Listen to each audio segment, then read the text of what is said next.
बिस्मिल्लाहिर्रहमानिर्रहीम अस्सलाम वालेकुम। आज जो हमने टॉपिक डिस्कस करना है वो है स्पेक्ट्रोस्कोपी का लेक्चर नंबर 4 डिस्कस कर रहे हैं। और इससे पहले हमने 3 लेक्चर डिस्कस कर लिए हैं जिसके अंदर हम यूवी स्पेक्ट्रोस्कोपी को डिस्कस कर रहे थे। एक हमने इंट्रोडक्शन का लेक्चर देखा था, फिर 2 जो है यूवी स्पेक्ट्रोस्कोपी के बारे में लेक्चर देखे थे, और हमने ये तीसरा लेक्चर जो है यूवी स्पेक्ट्रोस्कोपी के बारे में देखना है। ठीक है जी। तो इसके बाद जो है एक वुडवर्ड रूल का एक लेक्चर आएगा और लास्ट में एप्लीकेशन ऑफ यूवी स्पेक्ट्रोस्कोपी होगी। तो मजीद 2 लेक्चर आएंगे, टोटल 5 लेक्चर हो जाएंगे। ठीक है जी, यूवी स्पेक्ट्रोस्कोपी के बारे में।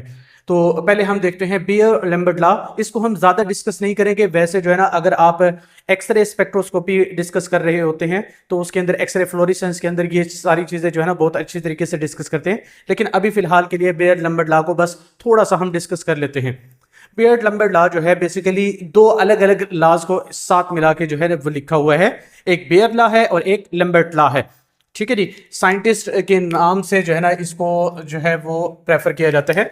तो बियर लॉ जो है वो किस चीज के बारे में है कि अगर हम क्या करते हैं कंसंट्रेशन को, ठीक है जी, कंसंट्रेशन को अगर हम क्या कर देते हैं इंक्रीज कर देते हैं तो एब्जॉर्बेंस जो है वो क्या हो जाती है, ज्यादा हो जाती है। ठीक है जी। अगर हमने एक लाइट जो है वो किसी भी मीडियम के ऊपर, किसी भी सोल्यूशन के ऊपर गिराई है, ठीक है जी, हमारे पास एक क्या है सोल्यूशन है, उसके ऊपर कोई भी लाइट गिराई है, तो अगर उस लाइट की उस मीडियम की, उस सोल्यूशन की अगर हम कंसंट्रेशन को बढ़ा दें, उसका गाढ़ापन बढ़ा दें, तो क्या होगा कि एब्जॉर्बेंस जो है ना वो क्या हो जाएगी, ज्यादा हो जाएगी। ठीक है जी। तो पहला पॉइंट तो ये हो गया। दूसरा पॉइंट है लैम्बर्ट लॉ। लैम्बर्ट लॉ क्या होता है कि अगर हम जिस सैंपल को हमने रखा हुआ है उस ट्यूब को लंबा कर दे, ठीक है जी, ट्यूब की लेंथ को हम इंक्रीज कर दे, तो जितनी लेंथ इंक्रीज करेंगे उतना ही एब्जॉर्बेंस क्या हो जाएगी, ज्यादा हो जाएगी। ठीक है जी।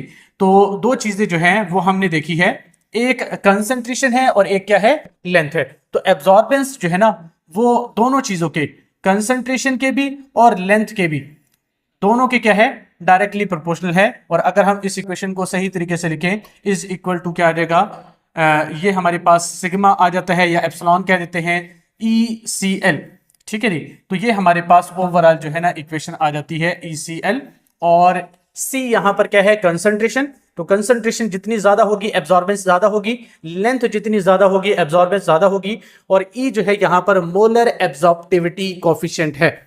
ठीक है जी। हर सब्सटेंस का स्पेसिफिक होता है कि वो कितनी लेंथ या कितनी वेवलेंथ को या कितनी लाइट को, कितनी इंटेंसिटी को एब्जॉर्ब कर सकते हैं, उसे मोलर एब्जॉर्प्टिविटी कोफिशिएंट कहते हैं। ठीक है जी। तो बियर लॉ और लैम्बर्ट लॉ, इन दोनों चीजों को डिस्कस कर लिया। हम देखते हैं थोड़ा सा कि कैसे जो है ना लाइट एब्जॉर्ब होती है। तो फॉर एग्जांपल हमारे पास एक सोर्स मौजूद है, ठीक है जी। उस सोर्स ने लाइट जो गिराई थी वो आई नॉट इंटेंसिटी की थी। आई नॉट का मतलब क्या है कि हमारे पास इंटेंसिटी बहुत ज्यादा होती है।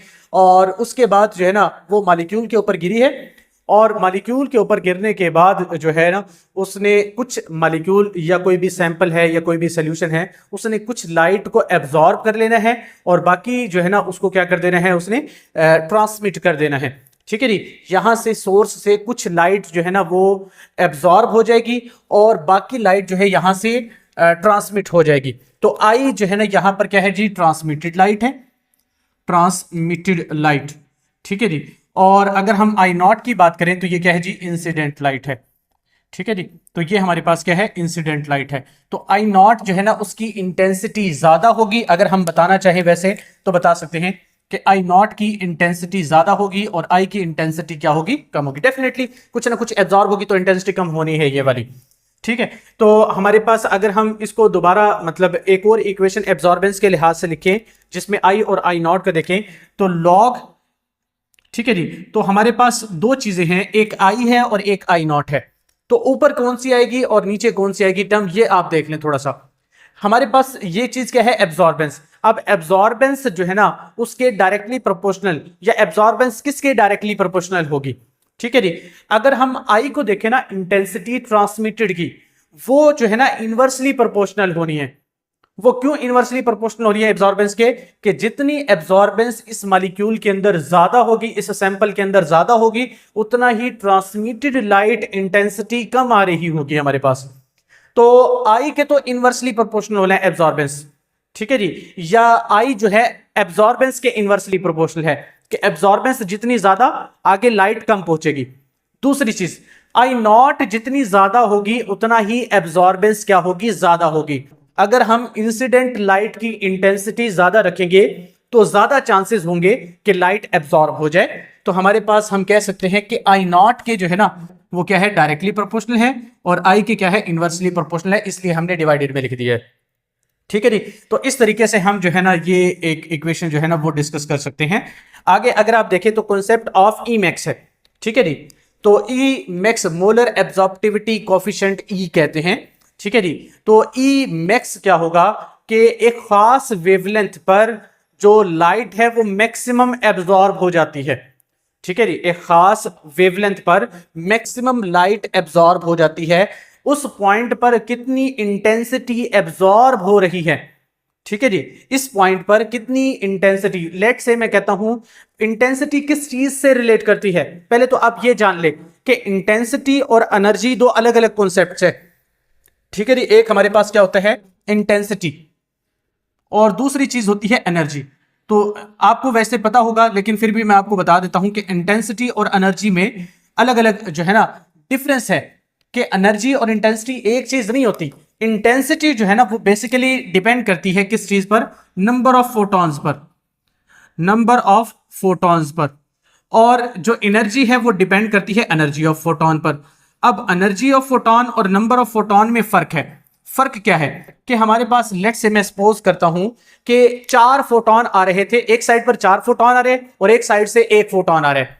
4 फोटॉन की जो एनर्जी थी ना 80 जूल एनर्जी थी। लेट्स सपोज कि 4 फोटॉन जो आ रहे थे उनके पास 80 जूल एनर्जी मौजूद थी, और एक साइड से 100 जूल का या 120 जूल का जो है ना एक फोटॉन आ रहा है। तो एनर्जी किसके पास ज्यादा होगी, जाहिर सी बात है 120 या 100 जो जूल का एनर्जी, सॉरी 100 जूल का जो हमारे पास फोटॉन होगा उसकी एनर्जी ज्यादा हो सकती है 120 वाले की। जो 80 वाले 4 फोटॉन आ रहे हैं ना तो उनकी इंटेंसिटी तो ज्यादा होगी। क्यों? क्योंकि 4 फोटॉन्स है वहां पर, लेकिन उनकी एनर्जी क्या होगी, कम होगी। ठीक है जी। तो इंटेंसिटी किस चीज पर डिपेंड करती है, नंबर ऑफ फोटॉन्स पर, और एनर्जी किस चीज पर डिपेंड करती है, वो फोटॉन के एनर्जी पर डिपेंड करती है, ना कि उसके नंबर पर। ठीक है जी, तादाद पर नहीं डिपेंड करती। ये बात समझ लेनी है आपने। अच्छा, तो यहां पर इस वेवलेंथ पर मैक्सिमम इंटेंसिटी मतलब नंबर ऑफ फोटॉन एब्जॉर्ब हो जाते हैं। तो लेट से मैं कहता हूं कि 10,000 एब्जॉर्ब हो गई यहां पर नंबर ऑफ फोटॉन्स, तो इसको हम क्या कहेंगे, ई मैक्स कहेंगे। जितने मैक्सिमम फोटॉन एब्जॉर्ब हो रहे हैं उसे हम क्या कहेंगे, ई मैक्स कहेंगे, और जिस वेवलेंथ पर एब्जॉर्ब होते हैं उसे हम लैम्डा मैक्स कहेंगे। ठीक है जी, उसे हम क्या कहेंगे, लैम्डा मैक्स कहेंगे। तो हमारे पास ये फॉर्मूला जो है ना हमने पहले भी डिस्कस किया है कि हमारे पास एब्जॉर्बेंस जो है ना वो लॉग आई नॉट और आई के क्या होती है, लॉग एब्जॉर्बेंस जो है ना लॉग आई नॉट ओवर आई के इक्वल है। ठीक है जी। और हमने यहां पर भी क्या है कि ए जो है ना सी और एल के क्या है, डायरेक्टली प्रोपोर्शनल है। तो हमारे पास ये कह सकते हैं कि लॉग आई नॉट ओवर आई जो है ना वो डायरेक्टली प्रोपोर्शनल है सी एल के।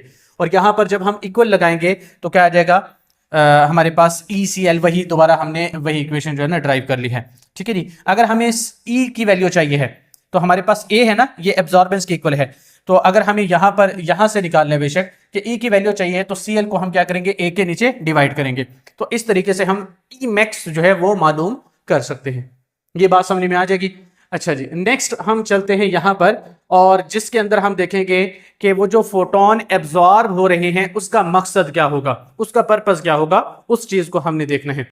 अब यहां पर इस ग्राफ के अंदर अगर हम देखें तो ये ग्राफ बेसिकली किस चीज के लिए है, तो हमारे पास होता क्या है कि जब यूवी लाइट एब्जॉर्ब हो रही होती है, ठीक है जी, यूवी लाइट एब्जॉर्ब होती है तो कुछ ट्रांसमिट भी होती है। ट्रांसमिट होने की वजह से हमारे पास होता क्या है कि उसका कलर जो है ना वो हमें नजर आता है। ठीक है जी। तो वो फंक्शनल ग्रुप्स हम क्रोमोफोर को डिफाइन करने लगे हैं, वो फंक्शनल ग्रुप्स जिसकी वजह से, ठीक है जी, वो फंक्शनल ग्रुप जिसकी वजह से क्या होता है, हमारे पास कोई भी कलर जो आता है, ठीक है जी, एक सब्सटेंस एक मॉलिक्यूल के अंदर कोई फंक्शनल ग्रुप मौजूद होने की वजह से अगर किसी मॉलिक्यूल के अंदर कलर आ रहा है तो उसे हम क्या कहेंगे, तो क्रोमोफोर कहेंगे। ठीक है जी। तो फंक्शनल ग्रुप क्या चीज, फंक्शनल ग्रुप जो कि रिस्पॉन्सिबल होगा,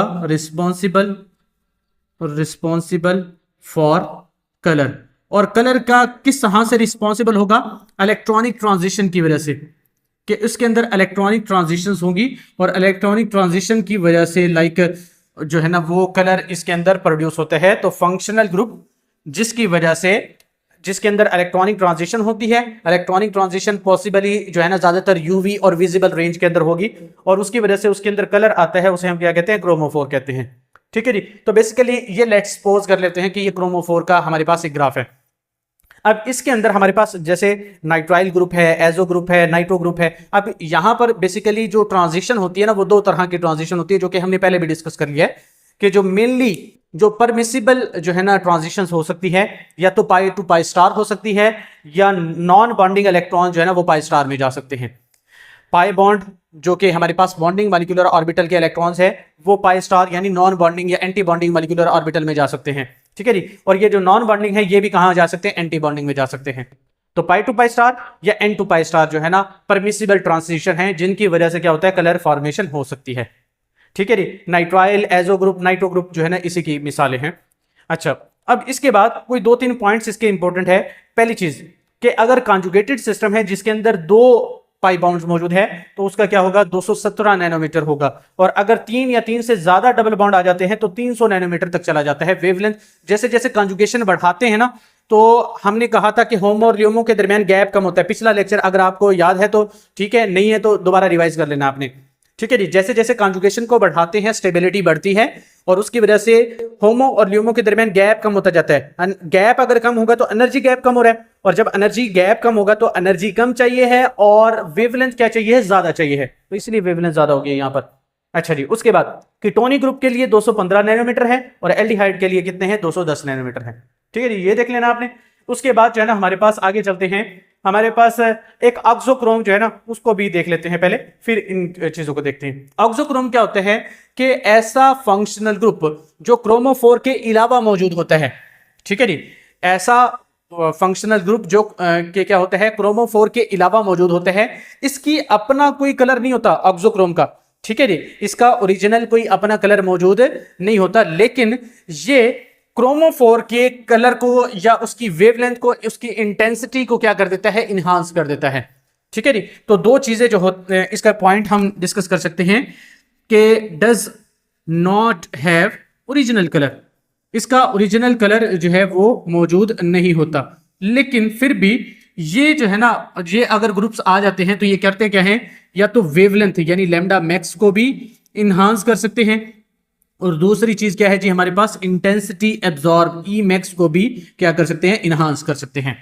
और ये इनहांस क्यों करते हैं, ठीक है जी, ये लैम्डा मैक्स को इनहांस क्यों कर देते हैं, लेट्स सपोज हम ये देखना चाहते हैं। बेसिकली होता क्या है कि जैसे ही ये लॉन पेयर आएंगे ना, तो ये कॉन्जुगेशन के अंदर इन्वॉल्व हो जाते हैं, और हमें पता है कि जब कॉन्जुगेशन होती है तो गैप कम हो जाता है, और एनर्जी का गैप कम हो जाएगा तो वेवलेंथ क्या हो जाएगी, ज्यादा हो जाएगी। तो जैसे जैसे हमारे पास जो है ना कॉन्जुगेशन इंक्रीज होगी, वैसे वैसे लैम्डा मैक्स क्या हो जाएगा, इंक्रीज हो जाएगा। ठीक है जी। उसके बाद आगे हम चलते हैं, इस ग्राफ के लिहाज से इन 4 पॉइंट्स को एक्सप्लेन करते हैं। ठीक है जी। तो हमारे पास पहले 2 जो है ना वो वेवलेंथ से रिलेटेड है, बेथोक्रोम शिफ्ट और हेप्सोक्रोम शिफ्ट। हाइपरक्रोमिक शिफ्ट और हाइपोक्रोमिक शिफ्ट जो है ना वो इंटेंसिटी से रिलेटेड है। ठीक है जी। अगर कोई फंक्शनल ग्रुप आया है, ठीक है जी, अदर देन क्रोमोफोर और ऑक्सोक्रोम, अगर कोई फंक्शनल ग्रुप आया है और वो क्रोमोफोर की वेवलेंथ को क्या कर रहा है, हमारे पास इनहांस कर रहा है। ठीक है जी। वो इनहांस कैसे कर सकता है, बेसिकली कॉन्जुगेशन के अंदर इन्वॉल्व हो जाए। लेट से अगर कॉन्जुगेशन के अंदर जो है ना इन्वॉल्व होगा तो एनर्जी गैप क्या हो जाएगा, कम, और एनर्जी कम तो वेवलेंथ क्या हो जाएगी, ज्यादा हो जाएगी। ठीक है जी। तो अगर वो वेवलेंथ को जो है ना, जैसे यहां पर जो है ना लैम्डा मैक्स आना था, ठीक है जी, कि यहां पर इंटेंसिटी मैक्सिमम एब्जॉर्ब होनी थी, लेकिन वो इस ग्राफ को थोड़ा सा इस तरफ शिफ्ट कर देता है। ठीक है जी। तो जो ग्रुप जो है ना इस तरफ ग्राफ को शिफ्ट कर देगा, यानी लैम्डा मैक्स को यहां पर लॉन्गर की तरफ जो है ना वो मूव करवा देगा, तो वो जो है ना कौन सी शिफ्ट करवाएगा, बेथोक्रोम शिफ्ट करवाएगा। ठीक है जी, बेथोक्रोमिक शिफ्ट करवाएगा। और बेथोक्रोमिक शिफ्ट को जो है ना एक और नाम भी देते हैं, जिसे हम क्या कहते हैं, रेड शिफ्ट कहते हैं। ठीक है जी, इसको क्या कहते हैं, रेड शिफ्ट कहते हैं। उसके बाद अगर कोई ऐसा फंक्शनल ग्रुप आ गया है जो कि वेवलेंथ को क्या कर रहा हो, कम कर रहा हो, और आपको समझ में आनी चाहिए कि कौन सा ग्रुप होगा जो कॉन्जुगेशन को इंक्रीज करे या डिक्रीज करे। कॉन्जुगेशन को डिक्रीज करे, क्योंकि जो कॉन्जुगेशन को डिक्रीज कर रहा होगा ना, बात को समझना है, ठीक है जी। इसने क्या किया था, बेसिकली जो पैथोक्रोमिक शिफ्ट वाला था उसने कॉन्जुगेशन को इंक्रीज किया था। जो भी कॉन्जुगेशन को इंक्रीज करेगा ना, उसकी वजह से होमो और ल्यूमो के दरमियान गैप जो है ना, होमो और ल्यूमो इसके दरमियान गैप जो है ना वो क्या हो जाएगा, डिक्रीज हो जाएगा। और जो गैप अगर कम हो गया तो एनर्जी क्या हो जाएगी, कम चाहिए होगी, और अगर एनर्जी कम हो जाएगी तो वेवलेंथ जो है ना वो क्या हो जाएगी, ज्यादा हो जाएगी। समझ में आ जाएगी बात। तो बेसिकली ये है असल पॉइंट कि हमारे पास जो भी फंक्शनल ग्रुप कॉन्जुगेशन को इंक्रीज करेगा, गैप कम हो जाएगा, एनर्जी कम हो जाएगी, वेवलेंथ ज्यादा हो जाएगी, सीधी सी बात है, वो आगे की तरफ शिफ्ट हो जाएगा।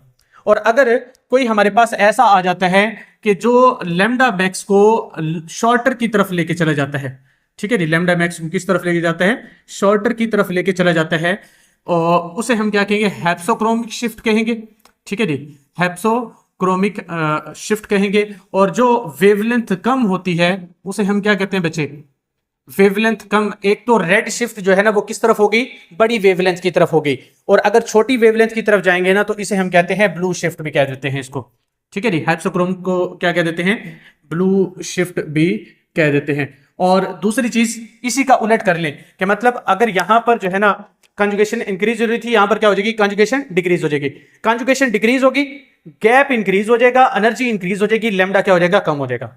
बात समझ में आ रही है। तो इस तरीके से आपने देख लेना है। उसके बाद अगला जो पॉइंट है वो है हाइपरक्रोमिक शिफ्ट और हाइपोक्रोमिक शिफ्ट। ये जो दो थे ना, ठीक है जी, ये वाले दो, ये किससे रिलेटेड थे, वेवलेंथ से रिलेटेड, वेवलेंथ, ठीक है जी। और ये दो जो है ना हमारे पास, ये किस चीज से रिलेटेड है, इंटेंसिटी से रिलेटेड, कि जिसकी इंटेंसिटी जो है ना वो इंक्रीज करेंगे या डिक्रीज करेंगे। अब इंटेंसिटी इंक्रीज होना, पीक का ऊपर जाना या नीचे जाना है। अगर वेवलेंथ की बात करें ना तो पीक का इस साइड पर जाना या इस साइड पर जाना, और इंटेंसिटी क्या क्या होता है कि पीक का ऊपर चले जाना या नीचे चले जाना, ठीक है जी। या तो पीक जो है ना वो ऊपर जा सकती है, ठीक है जी, या फिर पीक जो है ना वो कहां जा सकती है, नीचे जा सकती है।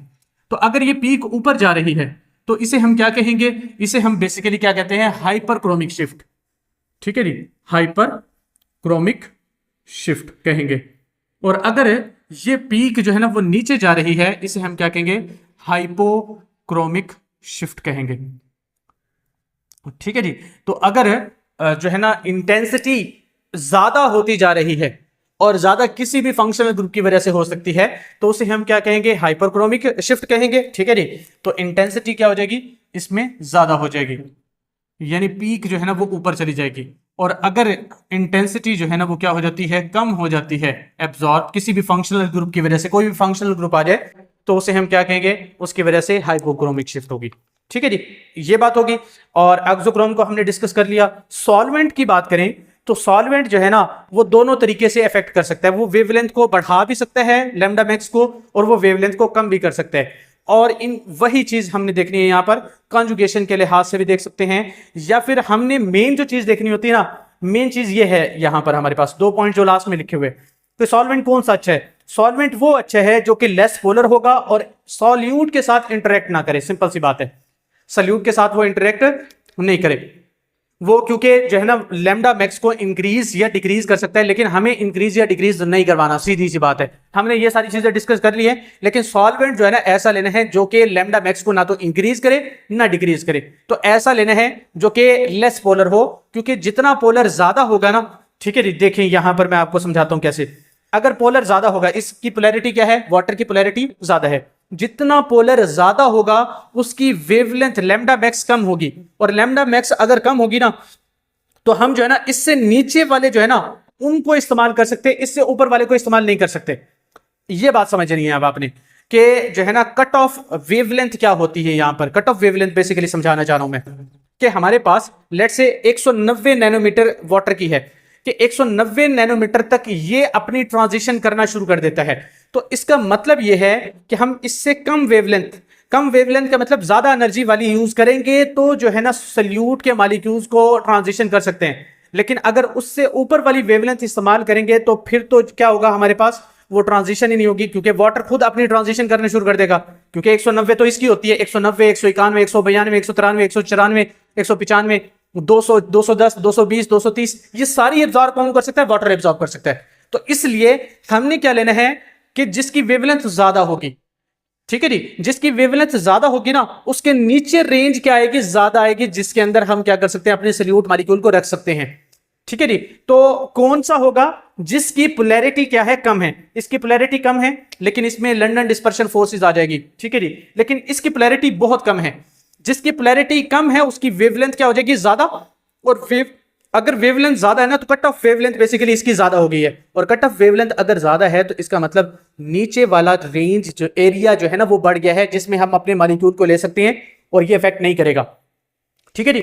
तो हम ये वाला ले सकते हैं, हम 250 ले सकते हैं, 260 वाले की बात कर रहा हूं मैं, ठीक है जी। हम 250 ले सकते हैं, हम 240 ले सकते हैं, हम 220 ले सकते हैं, क्योंकि वो जो वेवलेंथ होगी ना, उसके पास इतनी ज्यादा एनर्जी होगी कि वो 260 वाले को ट्रांजिशन नहीं करवाएगी, ठीक है जी, ठीक है जी। तो यहां पर हमने बेसिकली देखना क्या है कि हमने जो है ना कट ऑफ वेवलेंथ को देखना है कि वेवलेंथ मैक्सिमम हो, ठीक है जी, वेवलेंथ क्या हो? मैक्सिमम हो, ताकि वो ज्यादा जो है ना वो इंटरेक्शन नहीं कर पाए।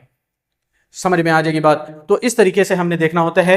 और अगर आपको ये समझ में नहीं आया, दोबारा जो मैं आपको समझा दूंगा कि कैसे कट ऑफ वेवलेंथ को मालूम करना होता है। तो अभी फिलहाल के लिए थोड़ा सा देख लेना है कि सॉल्वेंट का इफेक्ट क्या होना चाहिए, कि ना तो ये बहुत पोलर नहीं होना चाहिए, और दूसरा क्या है जी, ये सल्यूट के साथ इंटरेक्ट भी नहीं करना चाहिए। तो ओवरऑल हमने ये सारी चीजें डिस्कस की है। पेयर लंबर्ट लॉ तो डिस्कस की है, फिर उसके बाद एक इंटेंसिटी आई नॉट और आई के बारे में थोड़ा सा रिलेशन डिस्कस किया है, लैम्डा मैक्स का, ई मैक्स का हमने रिलेशनशिप देखा है। उसके बाद हमने क्रोमोफोर, ऑक्सोक्रोम, ठीक है जी, क्रोमोफोर के बारे में डिटेल से हमने डिस्कस किया है। फिर ऑक्सोक्रोम को हमने देखा है यहाँ पर, ठीक है जी। फिर उसके बाद हमने कुछ शिफ्ट देखे हैं, बैथोक्रोमिक शिफ्ट जिसे हम रेड शिफ्ट कहते हैं, हाइपोक्रोमिक शिफ्ट जिसे हम ब्लू शिफ्ट कहते हैं, ये चीजें डिस्कस की है। हाइपरक्रोमिक शिफ्ट और हाइपोक्रोमिक शिफ्ट देखा है, और लास्ट में हमने सॉल्वेंट के इफेक्ट को भी देख लिया, ठीक है जी। तो ओवरऑल हमने यूवी स्पेक्ट्रोस्कोपी की इंस्ट्रूमेंटेशन और वर्किंग सारा कुछ डिस्कस कर लिया है। नेक्स्ट हमने जो है ना वुडवर्ड रूल को डिस्कस करना है, या एक दो और रूल्स को भी देख लेंगे, अगर कोशिश मैं ट्राई करूंगा कि वो भी आपको समझा दूं। वुडवर्ड रूल को तो लास्ट भी देखेंगे, क्योंकि बहुत इंपॉर्टेंट है कि कॉन्जुगेटेड डाइईन्स अगर आ जाते हैं, या जो हमारे पास कीटोनिक ग्रुप या एल्डिहाइडी ग्रुप आ जाते हैं, तो इनके अंदर वेवलेंथ कितनी एब्जॉर्ब होती है, ठीक है जी, वो कितनी वेवलेंथ एब्जॉर्ब होगी, पूरे मॉलिक्यूल का हम अंदाजा लगा के मालूम कर लेंगे। तो एक लेक्चर वो रह गया आपका, और एक एप्लीकेशन ऑफ यूवी स्पेक्ट्रोस्कोपी वो रह गया है। तो दो लेक्चर इसके रह गए, फिर उसके बाद हम आईआर स्पेक्ट्रोस्कोपी डिस्कस करेंगे। तो मिलते हैं नेक्स्ट वीडियो के अंदर, तब तक के लिए अल्लाह हाफिज।